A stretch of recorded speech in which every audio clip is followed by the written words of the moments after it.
Hi friends, 3 நாளுக்கு முன்னாடி எங்கள் விவசாய நிலத்தில் சோளம் நட்டுருந்தோம். அது 3 நாளில் முளைச்சிக்கும் அப்படின்னு சொன்னாங்க. வாங்க போய் பார்க்கலாம் அது முளைச்சிருக்கா இல்லையான்னு. இதோட தாங்க எங்கள் காட்டுக்கு போகணும். இது ஃபுல்லாக காடு தான் இங்கே. அப்புறம் அந்த சைடெல்லாம் காடு நிறையா இருக்கும். சரி வாங்க எங்கள் காட்டில் போய் சோளம் முளைச்சிருக்கு அப்படின்றத பார்ப்போம்.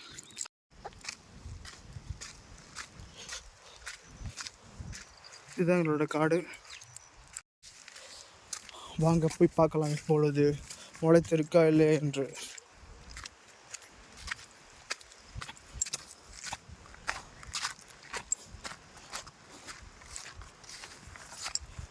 இந்த காட்டில் முளைக்கலைங்க. ஏன்னா மேலே இருக்க காட்டில் நட்டுட்டு தான் அதுக்கப்புறம் தான் அந்த காட்டில் நட்டோம். இன்னும் 3 நாள் இதுக்கு ஆகலை. மேலே போய் பார்க்கலாம் மேலே முளைச்சிருக்கா இல்லைன்ட்டு.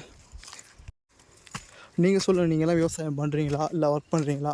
விவசாய நிலம் இருக்கா? உங்கள் காட்டில் என்ன பயிர் வச்சுருக்கீங்க அதெல்லாம் வந்து சொல்லுங்கள். கமெண்ட் பாக்ஸ் காலையாக தான் கிடையாது, மறக்காமல் சொல்லுங்கள். இந்த காட்டுக்கு வந்தாச்சு. இந்த ஒரு நிமிஷம் போயிடலாம். ஏதோ கோவக்குள்ளே போகிற மாதிரி இருக்குல்ல, பார்ப்போம்.